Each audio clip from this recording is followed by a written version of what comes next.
and welcome back to Friday Reads, where we help you find your next read. I'm Jill. And I'm Julie, and today we've got some new picks in fiction. These are books that got published this year and were added to our collection in January and February. So Jill, kick us off. So my first one is called Beast of the North Woods, and this is by Annalise Ryan. This is the author who has written Death in Door County is the first one, which I know you probably saw this cover. I think I featured that one. And then she's got one, Death in the Dark Woods. So this, The Beast of the North Woods, is the third one in the series, and it takes place in Rhinelander, Wisconsin, which is kind of fun. So, Monster Hunter number 3, Annalise Ryan. When the local fisherman is mauled to death, it seems like the only possible cause is a mythical creature in the last puzzling entry in the USA Today best-selling series. An ice fisherman is savagely mauled to death in Rhinelander, Wisconsin. And an eyewitness claims the man was attacked by a hodag. There's just one problem with it's well known that this creature is not real and was created by a local hoaxer. So how could an imaginary creature be chomping on a local sportsman? The suggestion that a hodag killed someone isn't well received by the townsfolk because of its beloved ties to the town and the money it generates from tourist dollars. Due to this, people begin to suspect the witness is a real killer, especially when it's discovered he has a tangled past with the victim.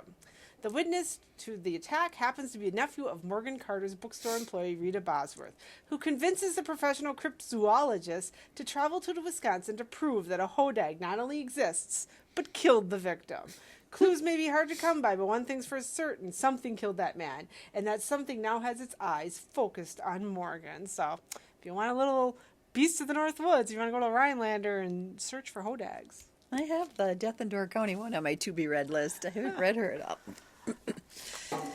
Okay, my authors are all new to me, I was telling Jill. So my first one is Too Soon by Betty Shamai. 35-year-old Arabella, a New York theater director whose dating and career prospects are drying up, is offered an opportunity to direct a risque, cross-dressing interpretation of a Shakespearean classic. That might garner international attention in the West Bank. Her grandmother Zoya plots to make a match between her and Aziz, a Palestinian-American doctor volunteering in Gaza. Arabella agrees to meet Aziz since her growing feelings for a celebrated Israeli-American theater designer seem destined for disaster. Arabella and Aziz's instant connection reminds Zoya of the passion she once felt for Aziz's grandfather, a man she desired desperately even after her father arranged another husband for her. In turn, Zoya would later marry off her youngest daughter, Naya, who aspired to date the Jackson Five and wasn't ready to be a wife or mother to Arabella at 16. Now that Naya's children are grown and she's arrived at an abrupt midlife crossroads, it's time to settle old scores. So if this sounds interesting, check out Too Soon. Too soon. This next one, this is the Dollhouse Academy by Margarita Montemor.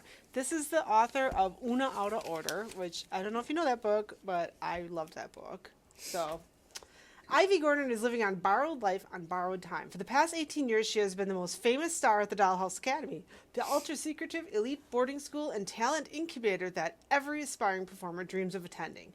But now at age 34, she is tired of pretending everything is fine. In secret diary entries, Ivy begins to reveal the sordid truth of her life and the strange medical exams, mysterious supplements, and something unspeakable that's left Ivy terrified and feeling like a prisoner.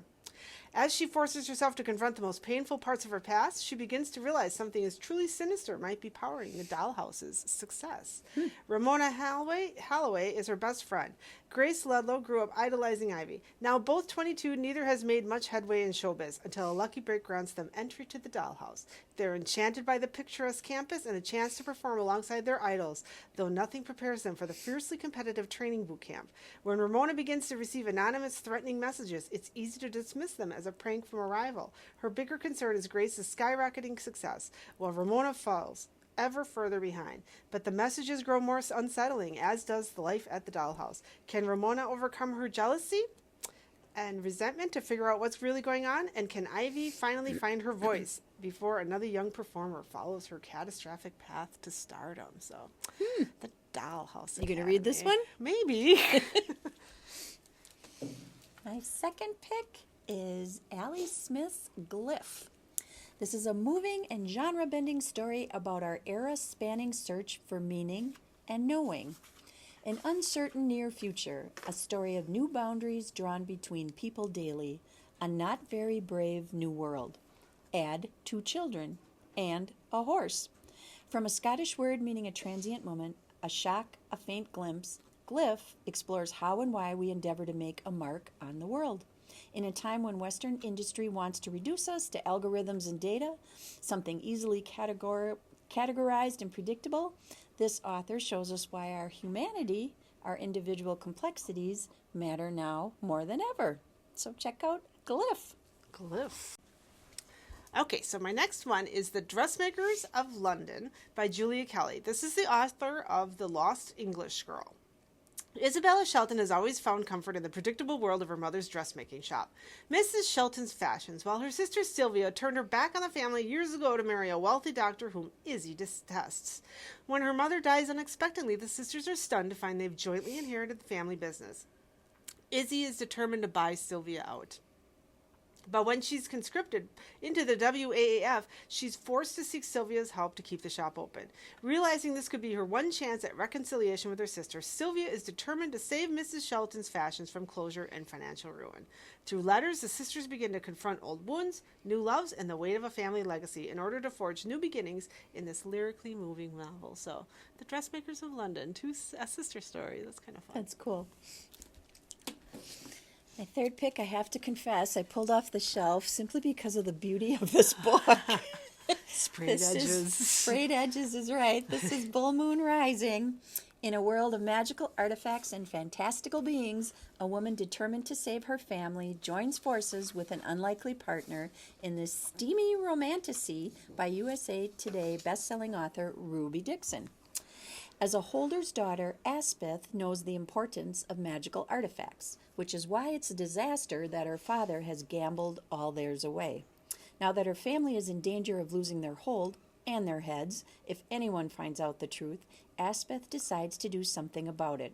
She'll join the Royal Artifactual Guild and the adventurers who explore ancient underground ruins to retrieve the coveted arcane items. It's a great plan, but it has one big problem. The guild won't let her train because she's a woman. Aspeth needs a chaperone of some kind. The best way to get around this problem? Marry someone who will let her become an apprentice. Who better than a surly guild member who requires a favor of his own? He's a minotaur. It's fine.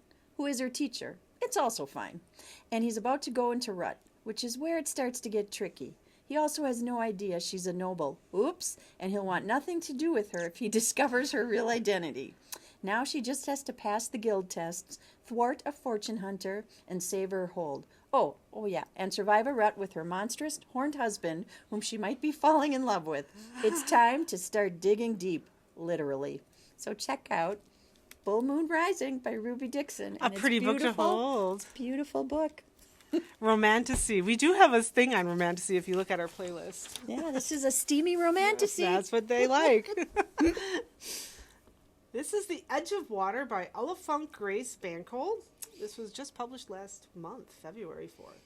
Set between Nigeria and New Orleans, The Edge of Water tells the story of a young woman who dreams of life in America as the collision of traditional prophecy and individual longing tests the bonds of a family during a devastating storm. In Ibadan, Nigeria, a mother receives a divination that foretells danger for her daughter in America. In spite of this warning, she allows her to forge her own path, and Amina arrives in New Orleans filled with hope. But just as Amina begins to find her way, a hurricane threatens to destroy the city, upending everything she's dreamed of and the lives that she holds dear. Years later, her daughter is left with questions about her mother she barely knew and the family she has yet to discover in Nigeria. Exploring the love of a determined mother and dreaming daughter who do not say enough to each other until it's too late, the detangling of the Yoruba Christianity, traditional religion, and folklore, and the tellings of 3 generations of daring women through times of longing, promise, and romance, as well as heartbreak. Olafunk Grace Bancold's The Edge of Water is a luminous debut novel with a young woman brave enough to leave all she knows behind and the way her fate transforms a family destined to stay together. So, Edge of Water. My fourth pick is a Good Morning America book club pick, and this is Homeseeking by Carissa Chen. A single choice can define an entire life. Hai Wen is buying bananas at a 99 Ranch Market in LA when he looks up and he sees Suchi, his Suchi, for his first time in 60 years. To the recently widowed Hai Wen, it feels like a second chance, but Suchi has only survived by refusing to ever look back. She was 7 when she first met Hai Wen in their Shanghai neighborhood, drawn by the sound of his violin. Their childhood friendship blossomed into soul-deep love, but when Hai Wen secretly enlisted in the Nationalist Army in 1947 to save his brother from the draft, she was left with just his violin and a note saying, "Forgive me." Homeseeking follows the separated lovers through 6 decades of tumultuous Chinese history as war, famine, and opportunity take them separately to the song halls of Hong Kong, the military encampments of Taiwan, the bustling streets of New York, and sunny California, telling Hai Wen's story from the present to the past while tracing Suchi's from her childhood to the present, meeting in the crucible of their lives. It's an epic and intimate story of family, sacrifice, and loyalty, and of the power of love to endure beyond distance, beyond time.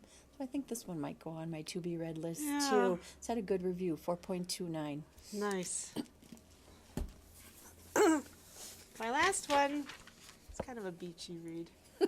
Amy Clifton with This Ring. Dakota Jamison is living her dream running a fairy tale bridal shop in her hometown of Flowering Grove, North Carolina. But despite helping others find their happily ever afters, getting married and settling down isn't on her radar. In fact, she decided she's never get engaged again after Hudson Garrity broke her heart and left her to pursue a career in New York City. Besides, she doesn't have time for a relationship between running her shop and giving roller skating lessons at the roller rink. Hudson Garrity made his dream a reality when he started his own software company in the big city. And now that he's sold it, he's at a crossroad. He's finally made enough money to prove a comfortable life for his younger sister and the aunt who raised him after their parents died. Hoping that a return home will help return his focus, he's instead thrown into the family chaos and roped into helping her sister plan her wedding, bringing him once more into contact with the one who got away.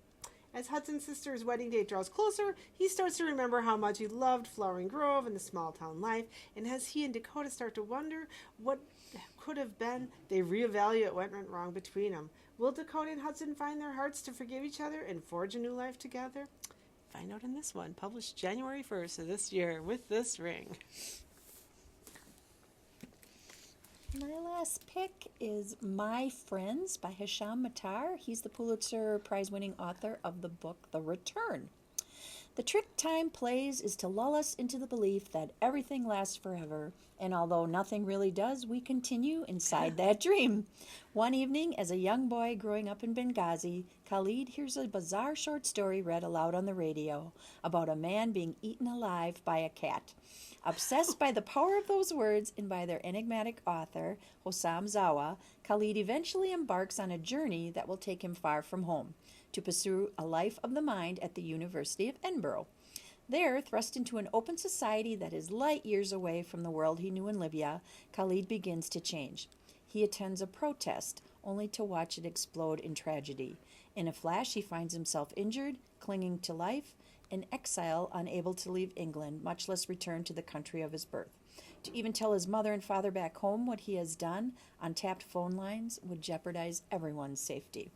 When a chance encounter in a hotel brings Khalid face to face with that author of the fateful short story, he is subsumed into the deepest friendship of his life. It's a friendship that not only sustains him, but eventually forces him, as the Arab Spring erupts, to confront agonizing tensions between revolution and safety, family and exile, and how to define his own sense of self against those closest to him. It's a devastating meditation on friendship and family and the ways in which time tests and frays those bonds.